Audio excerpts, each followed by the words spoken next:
नाम जैसा कि पिछले वीडियो में मैंने बताया था, मार्केट में क्रैश जो है हो सकता है और उम्मीद नहीं है कि 10% या 15% का फॉल जो दूसरे कंट्री के मार्केट ने दिए हैं वैसा आपके इंडियन इक्विटी में भी हो जाए। ऐसी उम्मीद बिल्कुल भी नहीं है, क्योंकि हमारी देश की इकोनॉमी की स्टोरी जो है वो बिल्कुल डिफरेंट है।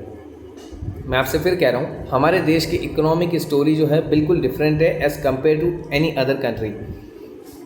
मार्केट में 3 बड़े कारण हैं जिसके कारण में यूएस में और जापान में एक डाउनफॉल आया है।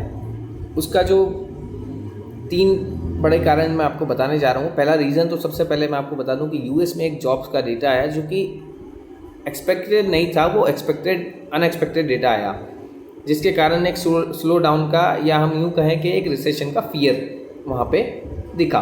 पहली चीज़। दूसरी चीज़, जापान ने सडन इंटरेस्ट रेट हाइक किए जिसकी उम्मीद नहीं थी। जापान ने जब इंटरेस्ट रेट अपने बढ़ाए तो ट्रेड जो वहाँ पे रहती है उसका रिवर्सल का खतरा हो गया कि कहीं ये ट्रेड रिवर्स तो नहीं हो जाएगी। तो जैसे ही ट्रेड रिवर्सल का खतरा हुआ वैसे स्टॉक मार्केट में मंदी आ गई। ये जापान की बात कि जापान का स्टॉक मार्केट इसलिए इतनी तेज़ी से टूट गया। नंबर तीसरा, जो कि इसराइल और ईरान के बीच जो वॉर चल रहा है, ये वॉर जो है ना बड़ी ख़तरनाक गहराई से चल रहा है। 2023 अक्टूबर में 7 या 27 तारीख को जो अटैक हुआ था, जो ईरान ने इसराइल पे किया था, उसका बदला लेने के लिए इसराइल ने अटैक अभी किया था, जिसमें हिज़्बुल्लाह के लीडर जो हैं, ईरान का जो लीडर है उसको इन्होंने मारा था इसराइल ने। अब इसका जवाब देने के लिए ईरान ये वाली बात कह रहा है कि हम अगले 48 घंटों के अंदर इसराइल पे अटैक करने वाले हैं। जैसे ही ये न्यूज़ आई एकदम फिर से बाज़ार में एक फॉल बढ़ा।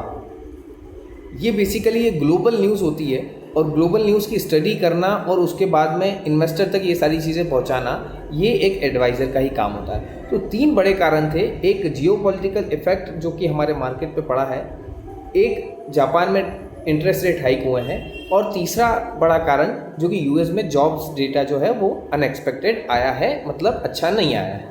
ये 3 बड़े कारण हैं इसके कारण। बट आपकी इकोनॉमी, आपके भारत की इकोनॉमी की स्टोरी जो है पूरी अलग है। घबराने की ज़रूरत बिल्कुल नहीं है। मैं आपको फिर से कह रहा हूँ, थोड़ा बहुत फॉल आ भी सकता है, बट सही जगह सही एडवाइज़र के साथ उनसे पूछ कर कहाँ पर निवेश करें। घबराइए नहीं, बहुत अच्छा समय है। ऐसी अपॉर्चुनिटी बहुत कम लोगों को मिलती है, क्योंकि मार्केट जब बढ़ता रहता है तो लोग इंतज़ार ही करते हैं कि फॉल आए, और जब आ जाता है तब कहते हैं कि और रुको, कहाँ लगाना है पता नहीं। तो बेसिकली नेगेटिव न्यूज़ सब तरफ है। कोई कह रहा है निफ्टी 15,000 आ जाएगी, कोई कह रहा है 20,000 आ जाएगी, कोई कह रहा है 10,000 आ जाएगी। बाज़ार में तबाही मच जाएगी, कोहराम मचा हुआ है। घबराने की ज़रूरत नहीं है किसी भी चीज़ से।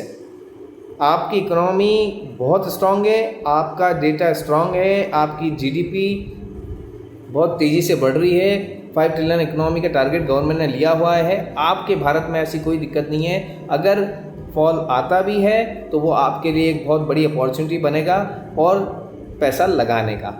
बस यही कहूँगा। पसंद आए तो लाइक, शेयर, सब्सक्राइब जरूर कर दीजिएगा, और उन लोगों तक शेयर ज़रूर कर दीजिएगा जिनको इन सब चीज़ों का नॉलेज नहीं है या फिर वो एक सही एडवाइज़र के साथ निवेश करना चाहते हैं। साथ में नंबर भी लिखूंगा। अगर आपको लगता है कि मुझे सही गाइडेंस लेके निवेश करना है, अपने पैसे को सही तरीके से लगाना है, तो आप हमें संपर्क कर सकते हैं। इतना ही कहूँगा। अगर पसंद आए तो लोगों तक शेयर करना ना भूलें। Bye bye, take care.